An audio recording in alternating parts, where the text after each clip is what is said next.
to Toronto, Canada. I've been in the Greater Toronto area for the past week or so, spending time with family. I wanted to make a video on why some of the drivers here in Toronto and the Greater Toronto area are pretty terrible, and you know, how I've seen a difference now coming back from Europe after 2 years. So let's get into it. So first off, I want to start by thanking the more than 3,000 of you that have subscribed to my channel. I really appreciate it. I just started doing this for fun, and I'm really surprised by the response, so thank you so much. If you like what you see, please consider subscribing, and if you have any future video ideas, please leave them in the comments below. As I said, today I'm in the Greater Toronto area. I've been here for the past week or so, spending time with family, and I've also driven over to Quebec. We did a little family vacation there, and throughout that drive, you know, I've driven over 1,000 kilometers in the past week and a half or so. I've seen a lot of differences with the drivers here in Toronto, in Canada in general, especially as compared to European drivers that I'm used to from driving in mostly Western European countries. So I figured I'd put together a video today and kind of show some of that as we go for a drive. Right now we're driving to Highway 401, and we're gonna go drive into the Toronto area. I've pointed out a lot of these differences in previous videos, so if you haven't seen those, please go ahead and check them out. I'll link to them in the description below. But I've talked about North American drivers, American drivers, Canadian drivers. It's a completely different driving culture than in Europe. As an expat living in Amsterdam and driving around Western Europe and other European countries, I've seen the difference in that, and especially coming back to visit in Canada, I've seen a lot of that difference, and I noticed that difference a lot more. Here in Canada and in Toronto in general, you have to drive a lot more than you do in most European countries. So you know, driving is more of a necessity, which I've pointed out in previous videos. And you know, there's a lot of drivers. Of course, Toronto is one of the biggest metropolitan areas in North America, and there's a lot of drivers, a lot of roadways, and you know, driving here is kind of terrible, to be honest, and especially as compared to, you know, the Netherlands and other Western European countries. One of the first things as I started my trip, I booked the cheapest rental car that I could, and it happened to be an SUV. I'm not a big fan of SUVs, but you know, I'm looking for the cheapest rental car, and they actually gave me a pretty big SUV, a Hyundai Santa Fe, and it's just me. And of course, I did a long trip with the family, so it was really nice to have that extra space, but I really didn't need it, to be honest. And that's kind of the trend. That's one of the big differences I've noticed coming back here is, you know, there's so many big vehicles, so many trucks, so many SUVs. Of course, there's a lot more space, but it's kind of two extremes here, at least in the Toronto area and Canada in general, is either big trucks, big SUVs, or smaller, you know, subcompact cars. And of course, there's a few things in between, but yeah, more and more I'm seeing a lot more trucks and SUVs here. So people here generally drive bigger cars, and of course, with that and with the amount of drivers in the Greater Toronto area, there's a lot of traffic and there's a need for a lot of space. And you see that, you know, that's one of the other like culture shocks as I come back, is the amount of lanes, the amount of space that there is for all of these cars, and they have to accommodate that. So right now we're on Highway 401. And this is one of the main highways in the Greater Toronto area. It's one of the widest highways, if not the widest highways in North America. At its widest point, I believe it's 16 to 18 lanes wide, which is insane. You know, that's about eight to 9 lanes on each side. And what they do is they split it into what they call express and collectors. Express is kind of people who are just, you know, traveling, and the collector side is people who are merging on and exiting. Now, in theory, that sounds like a great system. It should, you know, alleviate some traffic, but what you'll see is that system doesn't really work. Today is Saturday, so it's not like a rush hour type of day and not middle of the week. But even during the week, it's bumper to bumper traffic on both sides, you know, 16 to 18 lanes across. If you're in rush hour traffic, the 401 is a terrible place to be. What I'm driving through right now is actually where they're widening the road. So the suburbs of Toronto have expanded so far out that they need to widen this highway even more. The other thing I've pointed out in previous videos is driver discipline, right? So in North America and Canada, and especially in the Toronto area, there isn't as good driver discipline. People are just kind of all over the road. There's not much consideration for other drivers. They're not following lane discipline. You see that especially on the 401. Now, there's so many lanes, it's kind of like people just pick and choose a lane that they want to be in, and they just cruise in that lane. There's no concept of getting back over. And I get it, right? It's a big city, it's busy, there's a lot of traffic. It's kind of hard to follow the lane discipline. But I saw that in, you know, the rural parts of Ontario and even driving to Quebec, on a 2-lane highway, people weren't keeping to the right. They weren't passing and getting back over. They were driving in the left lane. The same things that I've seen all over the US and other parts of Canada. There's not that concept of, you know, make your pass and get over.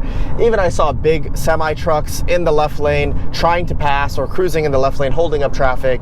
It's incredibly frustrating.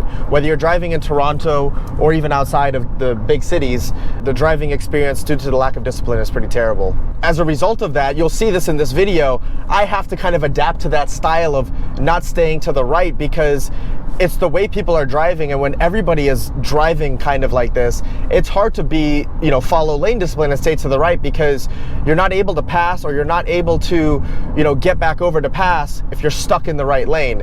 And so it's kind of this compounding effect that, you know, you can't stay to the right because you'll actually not be able to follow lane discipline even if you want to. So I've had to adapt my style and kind of stay in one lane. So another thing I've noticed coming back here, it's not just the highway. I've driven in some of the suburbs in the greater Toronto area, and even on those smaller roads, the drivers aren't great.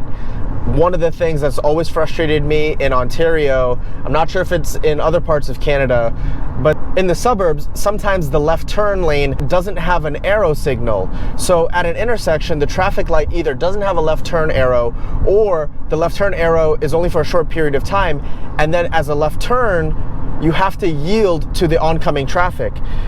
This always causes accidents, and I've seen, you know, here it's always really stressful to make a left turn if you don't have that arrow and you're crossing 2 or 3 lanes of traffic, and it's a pretty dangerous situation because you also have to look for pedestrians or cyclists and oncoming traffic. And is the signal green? Is it yellow? A lot of people end up going on red, so they're in the intersection, and it's pretty crazy. I can't believe that this is still a thing. You know, it's something that I think is really unsafe, and it causes people to take a lot of chances that they shouldn't, and it makes a pretty dangerous situation and a pretty frustrating situation as a driver. And now we're back in traffic. Another thing that's been really frustrating coming back and driving in the greater Toronto area and North America in general has been the speed limit situation. Now, I covered this in a previous video. If you haven't seen it, go check it out. I'll link to it in the description below. But basically, I've mentioned that the speed limits in North America in general are lower than Europe. And I've seen this more and more here coming back to Toronto and in Ontario and Quebec in general. I understand here, driving through the city, the speed limit on this road is 100 kilometers per hour. But the thing is, when it is empty, nobody's doing 100 kilometers per hour. The road is so wide, cars are much more insulated from the road, so you don't feel speed as much. And 100 kilometers per hour is so slow. And yet that's been the speed limit, that's pretty much been the standard across most of Ontario, at least from what I've seen. Let me know in the comments below if it's different in other parts of Canada. I know it goes up to 120 kilometers per hour in some areas. I'm not sure about Ontario, but in Ontario at least, and even driving to Quebec, the speed limit the entire way was 100 kilometers per hour. You can see here on this stretch of road where it was beautiful, 2-lane, spacious highway, the speed limit was still 100 kilometers per hour. And, you know, nobody was driving that speed. The flow of traffic was going at least 120, 130 kilometers per hour in some situations. And you're at risk of getting a ticket there, but it's kind of frustrating on both sides, right? 100 kilometers per hour is too slow. The road allows for, you know, much higher speeds. Cars are much safer. Why haven't the speed limits caught up to it? And nobody's driving 100 kilometers per hour. So that's been incredibly frustrating because I've had to worry, you know, am I going to get caught for speeding, even though everybody's doing 120 kilometers per hour and that's a comfortable and safe speed.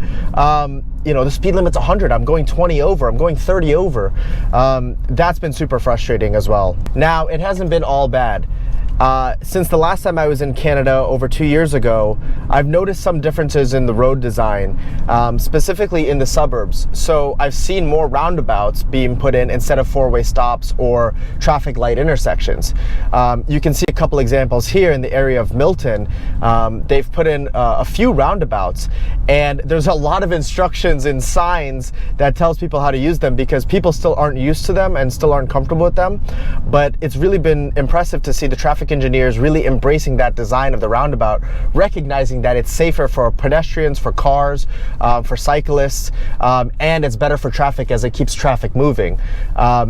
It's still not widely adopted, and from conversations I've had with family members that live here, they still don't like it that much. But that's kind of a European, traffic design element that I'm seeing more of here. I've also seen some traffic calming devices being put in residential areas to keep drivers aware of their speed and force them to slow down. So that's mainly it. It's been an interesting week or so of driving.